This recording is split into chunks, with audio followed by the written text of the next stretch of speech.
नमः पार्वती पते हर हर महादेव. कनखल नावाच्या तीर्थक्षेत्रावर दक्षाने यज्ञ करण्याचं ठरवलेलं आहे. आता दक्ष प्रत्यक्ष भूचा स्वामी यज्ञ करतोय म्हटल्यावर किती मोठा यज्ञ असेल तो.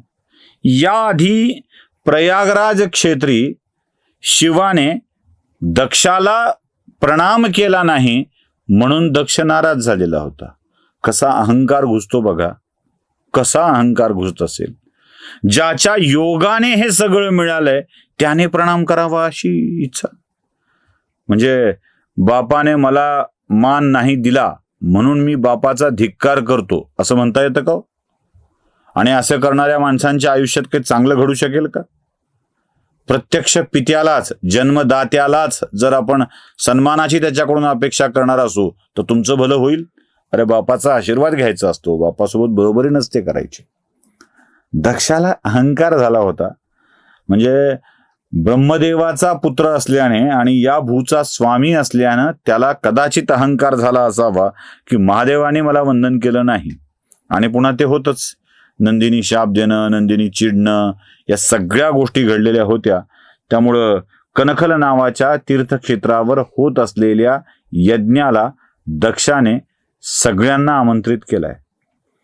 असं म्हणतात की जवळपास 88,000 ऋत्विजी तिथे उपस्थित होते. 88,000 विद्वान तिथे उपस्थित होते. त्यासोबत विष्णू, ब्रह्मदेव, इंद्रदेव, वरुण, चंद्र, सगळे ऋषी, मुनी, ग्रह, नक्षत्र, तारे, सगळ्यांची उपस्थिती या यज्ञाला होती. सगळ्यांची. आणि या यज्ञात नव्हतं कोण तर फक्त महादेव आणि सती. दक्षाची कन्या सती आणि महादेव दोनच नव्हते. भृगु ऋषी जे पोचले या सगळ्याची तयारी करत होते. आणि या सगळ्या ऋषींच्या मध्ये अजून एक ऋषी तिथे हजर होते ज्यांना हे सगळं खटकत होतं. ते म्हणजे दधीची. हे दधीची कोण? तर हे दधीची इंद्राच्या हातातलं वज्र नावाचं शस्त्र वृत्रासुराचा वध करण्यासाठी जे शस्त्र इंद्राला बनवून दिलं होतं ते दधीचीच्या हाडांनी ते दधीची ते तिथे उपस्थित होते. दधीचीनी दक्षाला विचारलं, म्हणाले, दक्षा, एवढा मोठा पसारा घातलाय, हजारो लोक आलेले आहेत, लक्षावधींच्या घरात ही संख्या चालली आहे, प्रत्यक्ष ब्रह्मदेव उपस्थित आहेत, भगवान विष्णू उपस्थित आहेत, सगळ्या देवता उपस्थित आहेत. या सगळ्यांच्या मध्ये यज्ञाला शोभा आणणारी देवता मात्र दिसत नाहीये. ज्यामुळे या यज्ञाला पूर्णत्व येईल अशी देवता इथे दिसत नाहीये. दक्ष म्हणाला, अजून कोण पूर्णत्व आणणार आहे? अरे या ब्रह्मांडाच्या केंद्रस्थानी असलेले भगवान विष्णू हजर आहेत. या ब्रह्मांडाचे निर्माते ब्रह्मदेव हजर आहेत. स्वतः यज्ञदेव हविवा द्रव्य स्वीकारण्यासाठी जातीनं उपस्थित आहेत. अग्निदेव उपस्थित आहेत. अजून कोण लागणार आहे असा की ज्या यज्ञामध्ये उपस्थित राहील? ते म्हणाले, देवादिदेव महादेव इथे दिसत नाहीत. आणि देवादिदेव महादेव नुसतेच महादेव नाही आहेत, अजून काही नाती आहेत. ते म्हणाला, कोण? महादेव का कुलीन आहे? अरे स्मशानात राहणारा, अंगाला राख फासणारा, भूत, पिशाच, पन्नग, नाग यांच्या सोबत वावरणारा तो महादेव माझ्या यज्ञात अशक्य आहे, मी बोलवणार नाही. दधीची आठवण करून देतात. म्हणाले, अरे दक्षा, तुझी मुलगी सती महादेवांची पत्नी आहे, जावाई आहेत तुझे महादेव. ते म्हणाला, जावाई बिवाई मी काही मोजीत नाही. ते ब्रह्मदेवानी माझ्या मागे लागले आणि सांगितलं की तुझी कन्या महादेवाला दे. त्यामुळं कुलीन नसलेल्या स्मशानात राहणाऱ्या महादेवाला माझी पोरगी मी दिली. भूतखेतात राहणारा आणि चिताभस्म अंगाला लावणारा या यज्ञात आला तर यज्ञ अपवित्र होईल. अरे ते म्हणाले, जावाई म्हणून तरी छे, जावाई म्हणून नाही, महादेव म्हणून नाही, देव म्हणून नाही, अशा मूढ जड. बघा दक्ष काय काय बोलतोय महादेवांच्या विषयी. अशा मूढाला मी बोलू, अशा जडाला मी बोलू, अशा ईर्ष्याळू देवाला मी बोलू, अहंकारी माणसाला मी बोलू, नाही बोलवणार. आणि अशी माणसं माझ्या यज्ञात मला नको आहेत. काय काही लोकांनी तो प्रजापती असल्यामुळे स्वीकारलं बोलणं. चला म्हणले आपल्याला काय काय असतात ना, वराडे आलेले असतात, लग्न कुणाचं व्हायलंय याच्याशी देणं घेणं नाही, जेवायला मिळतं ना बस. यज्ञात आपल्याला दक्षानं बोलवलंय ना, संपलं असं म्हणणारी माणसं ते सगळं सहन करत होते. आश्चर्य याचं आहे की देव सुद्धा दक्षाच्या निमंत्रणामुळं गप्प बसलेले होते. पण दधीची आपलं बोलणं सोडत नव्हते. दधीची म्हणाले, दक्षा ऐक, अरे तुझा यज्ञ अयज्ञ होईल. महादेवच या यज्ञाला पूर्णत्व प्राप्त करून देऊ शकतात, दुसरं कोणीही पूर्णत्व प्राप्त करून देऊ शकणार नाही. ते म्हणाला पूर्णत्व बिर्णत्व प्राप्त कसं करायचं हे दक्षाला माहित आहे. जो ब्रह्मदेवाचा पुत्र आहे, या भूमीचा स्वामी आहे, ज्यानं या पृथ्वीच्या निर्मितीमध्ये आपलं मोठं योगदान दिलंय, जो पुण्यवान आहे, अशा दक्षाला यज्ञ पूर्ण कसा करायचा आणि पूर्णाहुती कशी द्यायची हे चांगलं माहित आहे दधीची, ते मला सांगू नका. ते म्हणाले असाच वागशील ना, असाच वागशील तर तुझ्या यज्ञाचा तर नाश होईलच होईल, ते पूर्ण होणारच नाही. तुझा नाश झाल्याशिवाय राहणार नाही, तुझा नाश होईल. असलं अभद्र कृत्य करू नकोस. वॉर्निंग बेल वाजते बरं का, वॉर्निंग बेल वाजत असते. कोणतीही कृती करा, काहीही करा, तुम्हाला इशारा मिळत असतो, चुकतोयस चुकतोयस चुकतोयस. पण ज्याला ही वॉर्निंग बेल कळत नाही आणि तो अहंकाराने आपली कृती पुढे रेटत असतो ना, त्याचा विनाश अटळ असतो. देव लगेच झटका देतो असं नाही, तो आधी सांगतो, बाळा चुकतोयस, गडबड होतीये, समजण्यात गडबड होतीये, अहंकारामुळे चुकतोयस, अज्ञानामुळे चुकतोयस. कोणाच्या ना कोणाच्याकडून तरी सांगण्याचं प्रयोजन देव करत असतो. हा महादेवाचा वारंवार अपमान करत होता. प्रेतामध्ये वावरणारा, पिशाच्यामध्ये वावरणारा, चिताभस्म लावणारा, एकटाच राहणारा, हा का कुली नाही का, ते ब्रह्मदेव म्हणले म्हणून पोरगी दिली, चूक झाली माझी, असा अपमान करत सुटलाय. का तर फक्त एकदा सन्मान केला नाही म्हणून. याला महादेवाने उठून नमस्कार करायचा होता. बरं, इशारा म्हणून दधीची सांगतायत, अरे तुझा यज्ञ अयज्ञ होईल, याने तुझं भलं होणार नाही, तुझा नाश होईल, तुझ्या यज्ञाचा नाश होईल, तरीही ऐकायला तयार नाही. तो म्हणाला दधीची ज्या शहाणपणा करायचा नाही. यज्ञात बोलवलंय, यज्ञात सहभागी व्हायचं, आपलं योगदान द्यायचं आणि गुपचूप निघून जायचं. मला शिकवायला यायचं नाही. आता इशाऱ्याकडे जर असं दुर्लक्ष होणार असेल तर कोण काय करणार. दधीची म्हणाले, मी तुझा विनाश इथे बघू शकत नाही. या असल्या विनाशकारी यज्ञात मी सहभागी होऊ इच्छित नाही. त्यामुळं मी या यज्ञातून निघून जातोय. दधीजींनी आपलं कमंडलू उचललं आणि तरा तरा तरा तरा तरा यज्ञमंडपाच्या बाहेर निघून गेले. ब्राह्मण यज्ञमंडपातून निघून जातोय, तपस्वी माणूस यज्ञमंडपातून निघून जातोय, एक ज्ञानी निघून जातोय, इशारा देऊन जातोय. नाही कळत, नाही कळत. जेव्हा स्वतःचा विनाश ओढवलेला असतो ना, तेव्हा नाही कळत. दधीची निघून गेल्यावर अनेकांच्या मध्ये कुजबूज सुरू झाली. कारण ज्यांना कळतं ना, जाणीव होते ना, ते कुजबूज करतात. अरे हे बरं नाही झालं, दधीजींचं जाणं बरं नाही झालं. दधीजींनी कोणत्या बरं विध्वंसाचा इशारा केला असेल, कशाची बरं दक्षाला ते जाणीव करून देत असतील.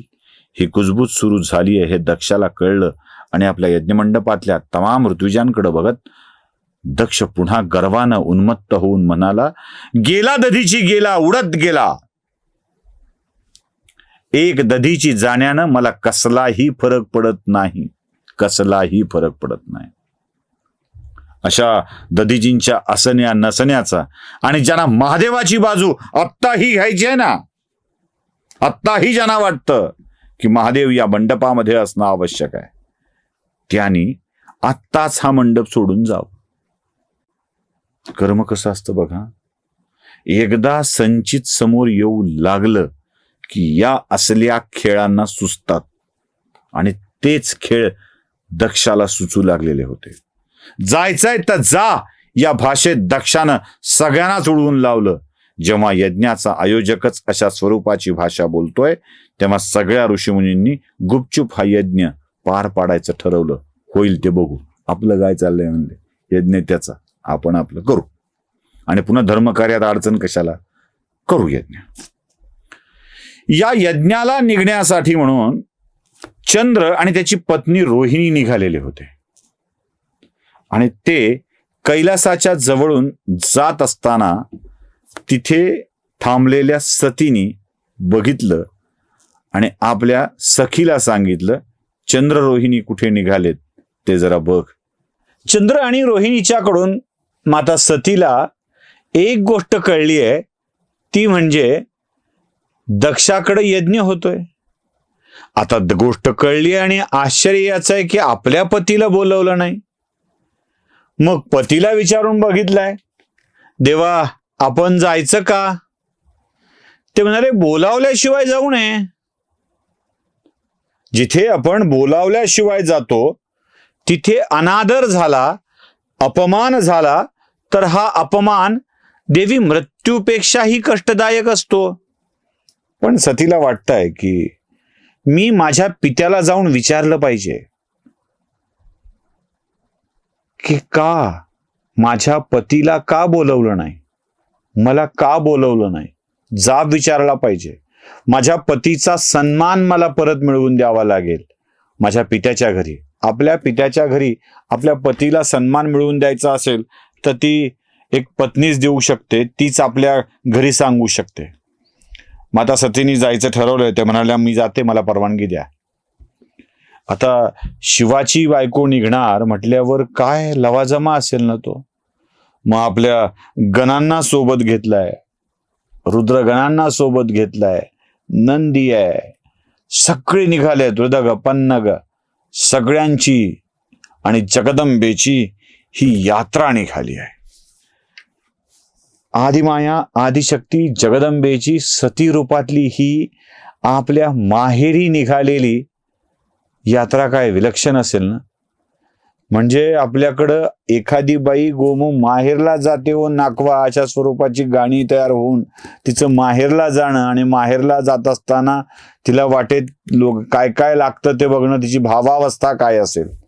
ही जगदंबा आपल्या माहेरला जाते आणि या जगदंबेची ही यात्रा, शिवाची पत्नी माहेरला जाते, तिची यात्रा कशी असेल. म्हणजे आपल्या सगळ्या लवाजमासह निघालेली ही यात्रा तिन्ही लोकात शोभून दिसते.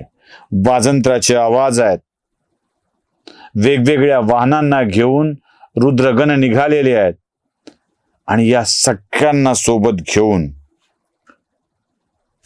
देवी सती दक्षाच्या यज्ञामध्ये पोचलेले आहेत.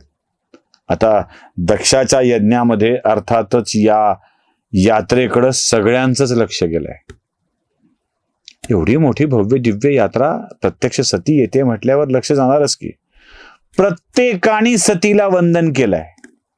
एवढंच काय, दक्षाची पत्नी म्हणजे सतीची आई आणि सतीच्या बहिणी देखील पुढे आल्यात, स्वागत केलंय.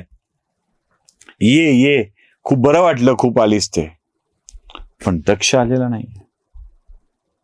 एकदा का माणसाची वृत्ती बिघडली की ती येत नाही. दक्षा दिला नाहीये. दक्षाकडं वेळही नव्हता की आपण गेलं पाहिजे. तरीही आपला पिता आपलं स्वागत करायला तयार नाहीये. पण आई आलीयच की. बाईचं मन वेडं असतो. ती सती असली काय, ती आदिमाया आदिशक्ती असली काय, जगदंबा असली काय, वेडं असतं. तिनं विचार केला कदाचित आपल्या पित्याला यज्ञाच्या ह्याच्यात वेळ मिळाला नसेल म्हणून कदाचित ते भेटले नसतील, बोलले नसतील.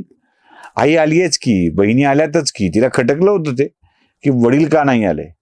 पण कोणीतरी घरातलं आलंय की स्वागत करायला. मन समजूत काढायची असते ना मनाची. समजूत काढल्याशिवाय काही खरं नाही बघा.